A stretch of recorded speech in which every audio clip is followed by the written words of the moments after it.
You guys made the decision to remodel the house on your own. So why do I have to pay for it? My mother-in-law makes an unreasonable remark. Surprisingly, my husband sides with her. Right.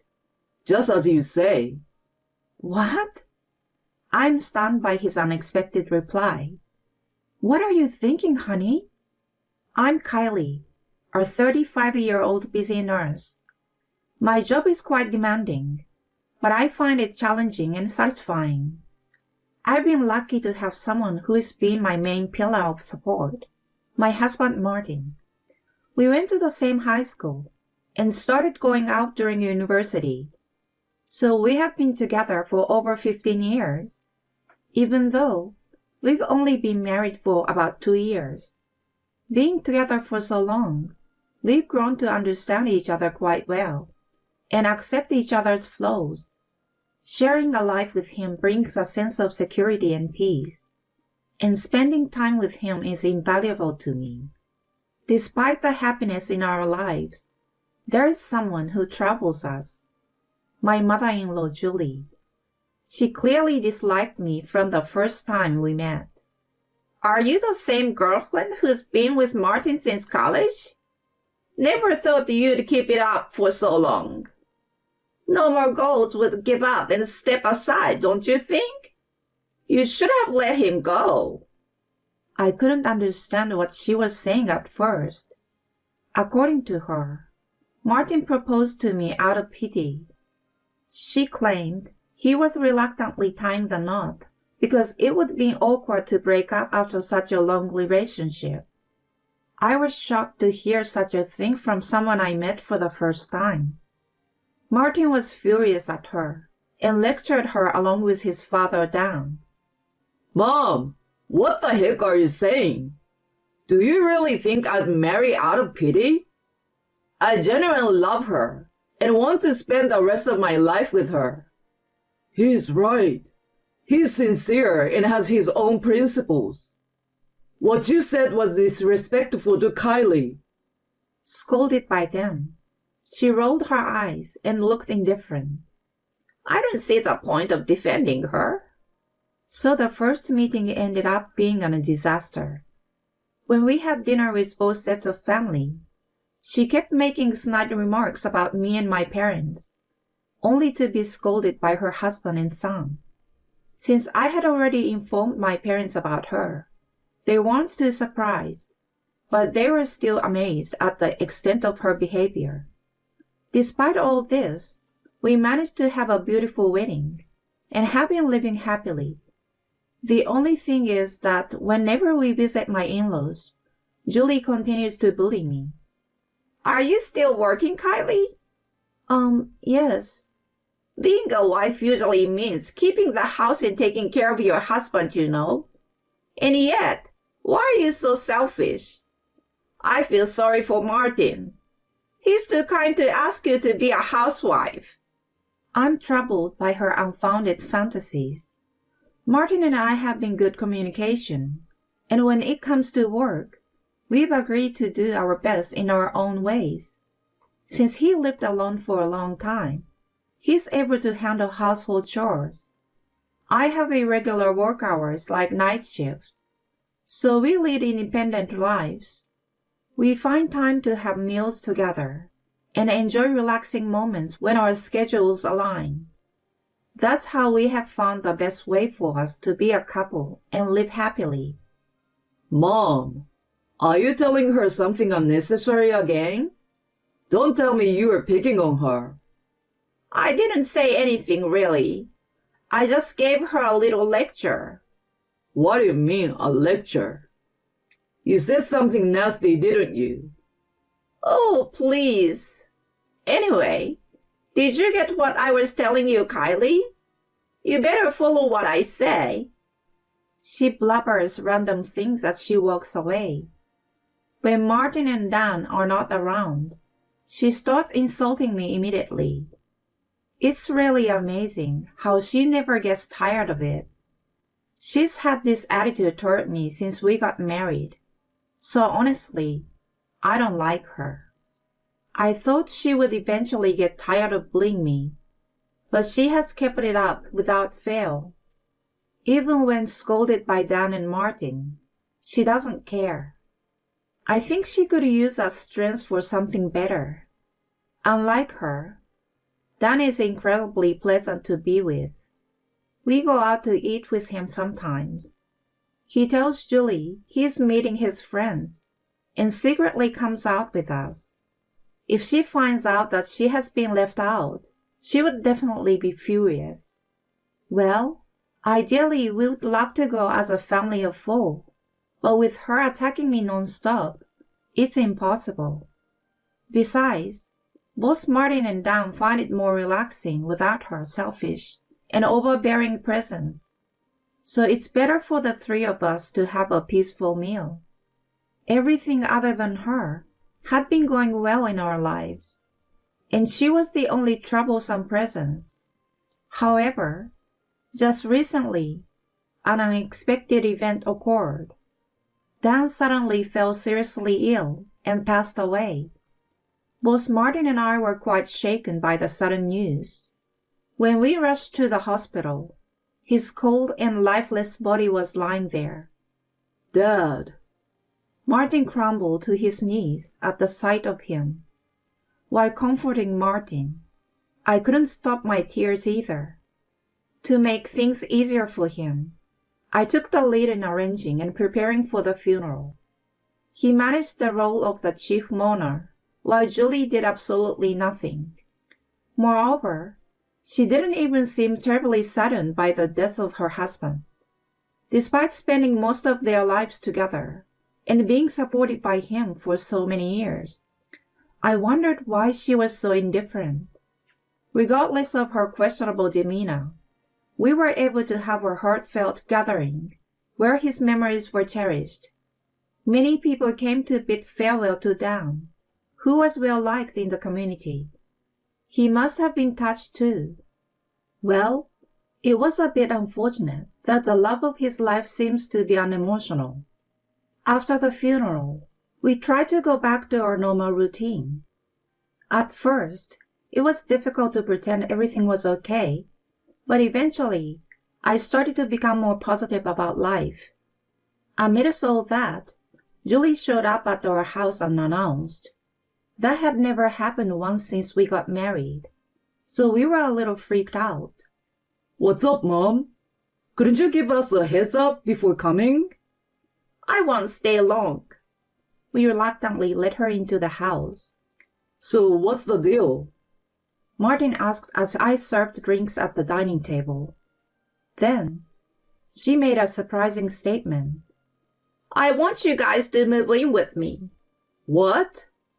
We were totally taken aback. What did you just say?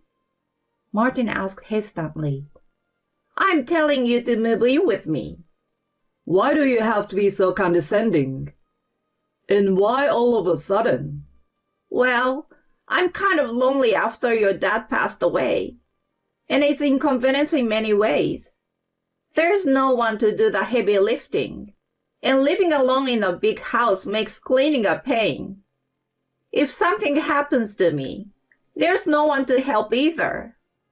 In case of illness or break-in, there's no one to rely on.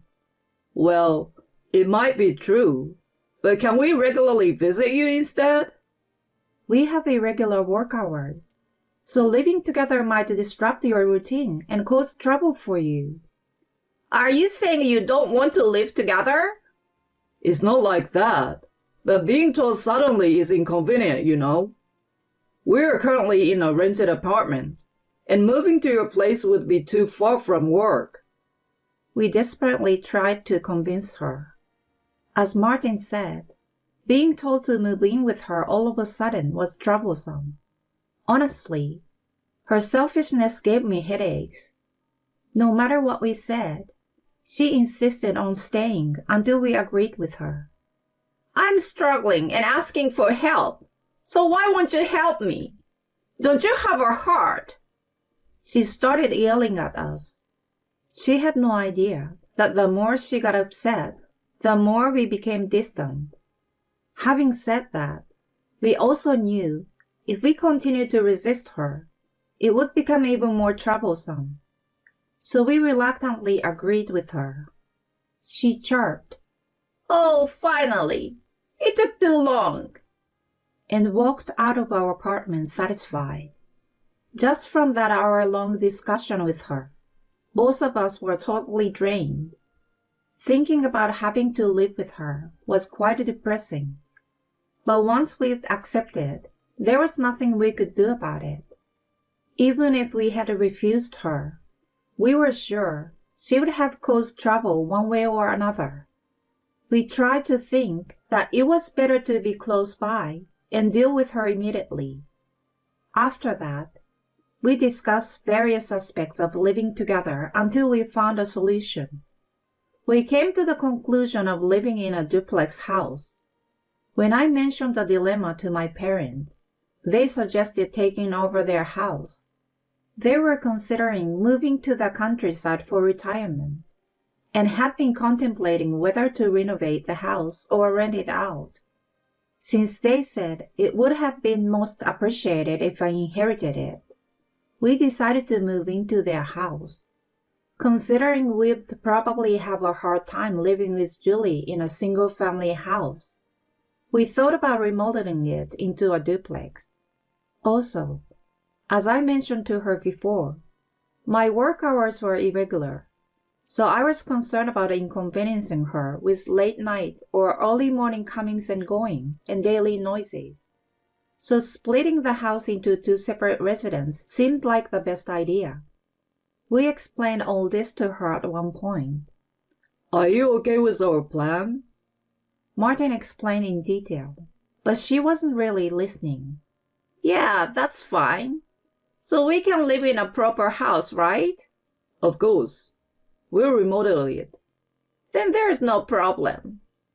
I got really worried if it was genuinely okay, but since she said it was fine, I had let it go. Then we proceeded with the construction. After a few months, the house was complete and we moved in. We were very impressed by the aesthetic. Even from the outside, it looked so clean and new, like it was just built from scratch. "It's amazing, isn't it?" The remodeling was definitely a good idea. We were just in awe of our new residence. Suddenly, we were pulled back to reality by Julie's scream. "What the heck is this? Why is it a duplex house?" We turned around to look at her, perplexed. She was glaring at us with a terrifying expression. "I never agreed to this. The entrances are even separated, so it's not living together." We sighed at her angry complaints. "Mom, I checked with you a few times, right? I explained in detail, and now you're complaining? I told you it would be a separate living because our lives are irregular and might cause inconvenience otherwise, right?" "Well, you might have said something like that, but I don't approve." "You did say it was fine. I've confirmed it with you multiple times. This is non-negotiable. Take it or leave it." Faced with Martin's firm stance, she couldn't retort and mumbled something. It seemed like she wasn't entirely convinced, but she reluctantly agreed and went inside her own house. We breathed a sigh of relief. It was really frustrating not knowing when she would explode. It was a good thing we went for a duplex. Even so, she continued to be a bother though. The doorbell rang repeatedly. It was undoubtedly her. What's up, Julie?" "I came to eat dinner." "Huh?" "I forgot to go to the supermarket." "It's still 7, so it's still open, you know." "Come on. If I go now and make dinner, it will be pretty late, right? I thought having yours would be better than nothing." Why did she have to say it like that? "What are you having?" "Beef stew, but..." "That sounds perfect. I will help you finish it rather than let it go to waste." She forced herself into the house. Then she plopped down on the sofa without hesitation and changed the TV channel on her own.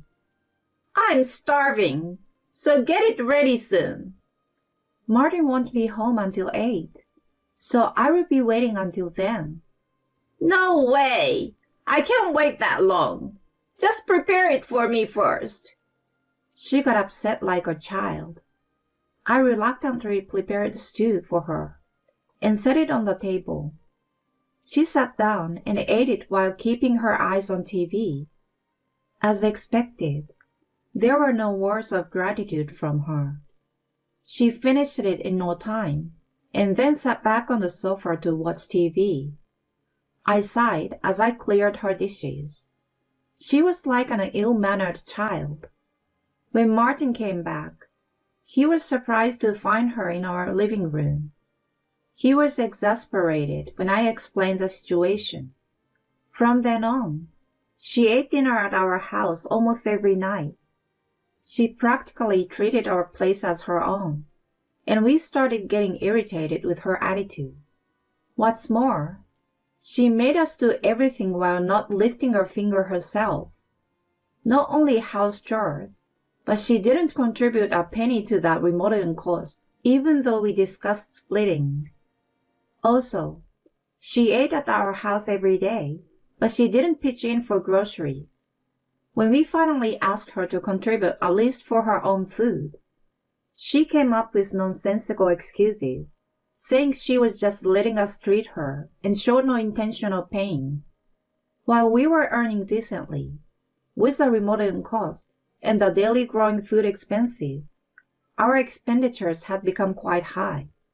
So we had to confront her once again. Mom, it's time to pay up. What do I have to pay for?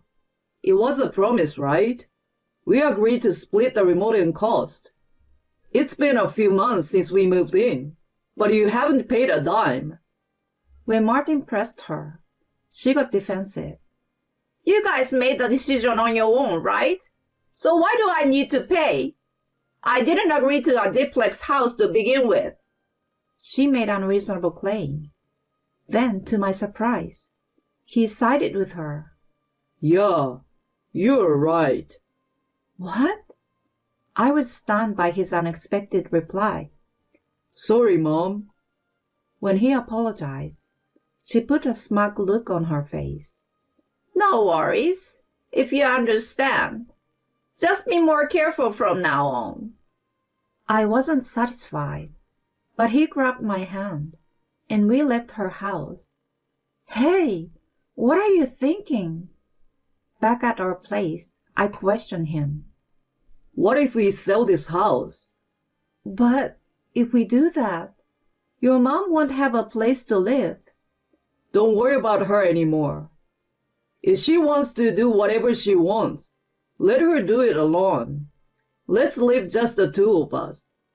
His idea shifted my thoughts in that direction. You were so right. We've been too accommodating to her for too long. I've had enough. We quickly prepared to move, starting with finding an apartment for the two of us. We didn't mind renting again, and it didn't have to be spacious. We compared our non-negotiable conditions and found a suitable property. We promptly signed a lease to be able to move in any time. We put the house on the market, packed our belongings, and were ready to go.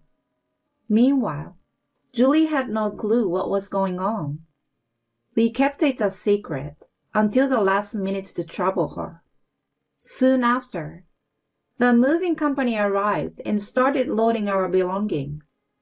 Then, Julie rushed over in a panic. What in the world is going on? Are you guys moving? Yeah, we are. Then there's no point. What am I supposed to do alone? You are still healthy. You can live alone. We are cutting ties with you, Mom. What are you saying? You can't do such a thing. Yeah, we can. And we won't be dealing with you anymore. When he firmly stated, she got angry and defiant. What's wrong with you, you idiot? I will be fine without you guys anyway. I will live it up in this house. Then we drop a bomb on her. What are you talking about? We've already put this house on the market. What? The owner is moving, so it's obvious, isn't it? Wait a minute, Martin. So I will have to leave too? Yeah, but if you buy the house, you can stay. Right, honey? Sure. Would you like to buy my house? What do you mean by your house? Looks like you haven't been listening at all. This house was originally my family house. I inherited it and remodeled it. Really? So I have the right to sell it. Of course, you will have to leave too. If you try to remain, I will have you arrested for trespassing. Oh no. She finally seemed to understand her situation. Wait. If you leave me behind, who will I rely on? Martin, are you abandoning your own mother? You only bring out your family when it suits you, huh? I can't see myself caring about someone like that anymore. We're moving now. You should leave soon too. Martin! She was left speechless, looking pale. We left the house without giving another glance at her. Later, she was forcibly kicked out of the house. We blocked her on our phones, so we never got any direct calls, but Martin received emails. She managed to find a cheap rundown apartment, but she claimed she was struggling and needed financial assistance. We had already covered her living expenses and remodeling the cost. We cut ties when we left, so we didn't need to be involved anymore. He deleted the emails and marked her address as spam. We heard from her relatives that she was accumulating debts and seeking financial help, but we told them not to engage and explained that we were no longer connected. She's shut out by everyone, and no one knows how she's doing now. We decided to forget about her and focus on our lives. We plan to prioritize each other and live happily from now on.